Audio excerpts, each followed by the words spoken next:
이번 4차 대유행의 정점이 도대체 어디일지 일상 회복 단계로 갈 수는 있는 건지 김우주 고려대 교수와 좀 더 얘기 나눠보겠습니다. 교수님 안녕하세요. 네, 안녕하십니까.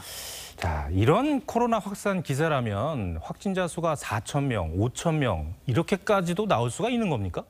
예, 가능하다고 봅니다. 사실 지금 뭐 3,000명을 넘었는데 이건 네. 추석 연휴 기간에 인구 이동 영향이 아니라 그 전에 이미 수도권에 늘고 있었고 앞으로 이제 다음 주에 가면 추석 연휴에 인구 이동, 휴양지 이동, 또 잠복기 지나서 다음 주에 이제 4,000명에 육박할 수도 있고 또 10월에 들었으면 저 국경일 이틀 있고 대체공휴일 있고 네. 단풍철을 맞아서 많은 또 인구 이동이 있을 가능성이 있습니다. 또 그리고 가을이 되면 온도하고 습도가 떨어지면서 바이러스가 생존 기간이 길어집니다. 예. 그러니까 실내에서도 기침이나 비말이 마르면서 에어로졸이 있어요. 공기 감염 가능성이 높아져요. 그러니까 사실은 뭐 이번 겨울에 5,000명 이상까지도 발생할 수가 있는데 결국은 정부 방역 당국이 이번 기회에 얼마나 확실한 방역 대책을 하느냐에 따라서 이 확산세는 줄어들 수도 있습니다. 네.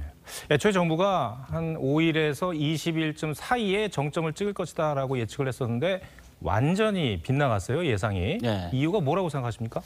정부 방역 당국의 예측이 빗나간 것은 뭐 종종 있어 왔죠. 작년에도 그랬고. 네. 그래서 이번에도 사실은 정부 당국이 1차 접종률 70% 달성하면 마치 환자가 줄고 위드 코로나 갈 것처럼 희망을 했었는데 사실상은 1차 접종률 70%로 확산세가 줄어들 그런 과학적 근거는 없습니다. 심지어 네. 이스라엘, 영국에서는 접종 완료율을 70% 넘고 부스터샷까지 했는데도 지금 확진자 수가 늘어서 다시 강화하고 있지 않습니까? 네. 그런 것을 보면은 좀 더 과학적으로 근거를 갖고 예측을 했어야 되는데 너무 단순하게 접종 완료율만 강조했던 것이 예측이 빗나간 이유가 되겠습니다. 네.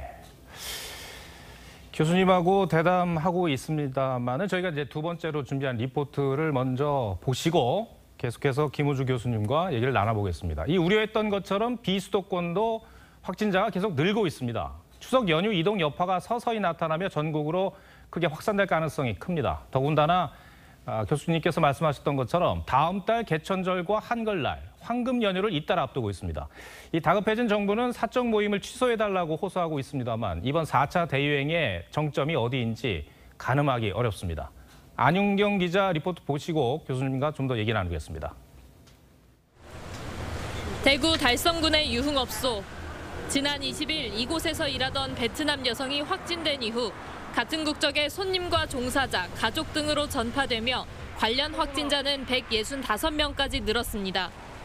명절 기간 동안에 외국인들이 모임이 베트남인들의 확산의 직접적인 원인이 된 걸로. 추석 연휴 가족이나 지인 간 모임 등을 통한 전파가 잇따르며 비수도권 확진자는 733명을 기록했습니다.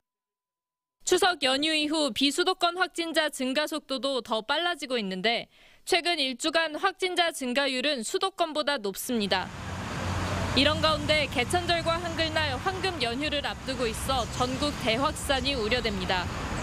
향후 적어도 최소 2주간은 사적 모임을 취소하거나 연기하고 특히 마스크 착용이 어려운 다중이용 시설의 이용은 자제해 주실 것을.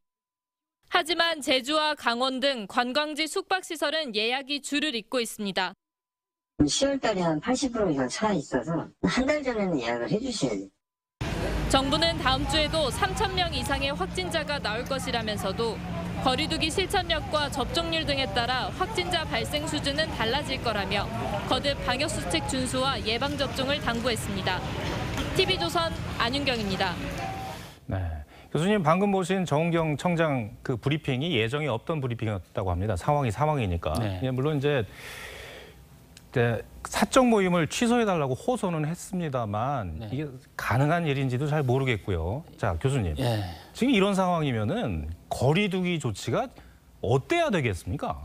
지금 이제 거리두기 4단계는 7월부터 3개월간 했지만은 예. 효과가 없다라고 봐야 되겠죠. 우선 뭐 7월에 거리두기 할 때부터 이미 델타 바이러스가 크게 유행하고 또 2,000명대에 올라섰고 지금 3개월 한 결과 3,000명대 들어섰거든요. 그리고 백신 효과가 델타 변이에 대해서 상대적으로 떨어지고 1차 접종만으로는 30% 예방 효과입니다. 그리고 2, 3월에 접종받았던 분들은 항체가가 떨어져서 지금 돌파 감염이 속출해서 네. 병원이나 이런 데서 집단 발생이 있거든요. 그렇기 때문에 7월부터 시행한 4단계 거리두기 개편안을 대폭 바꿔야 됩니다. 지금 수도권의 4단계인데 수도권의 확진자가 제일 많이 나오죠. 서울 뭐 1,200명, 경기도도 1,000명 넘었지 않습니까? 네. 그러면은 수도권에서 4단계를 지금 계속 3개월 동안 하는데도 이렇게 는다는 얘기는 지금 4단계 거리두기 체계가 효과가 없다라고 보고 당장 다음 주말에 개편하는 거리두기 단계를 거리두기 개편안을 대폭 바꿔야 됩니다. 지금 현 상황에 맞게. 그렇지 않으면은 지금 4단계 이상 거리두기를 할 수가 없거든요. 예. 네. 그런 측면에서 좀 새로운 거리두기 개편안이 나와야 된다. 그런 말씀드리겠습니다. 네. 김우주 교수님 오늘 설명 잘 들었습니다. 고맙습니다. 네, 감사합니다.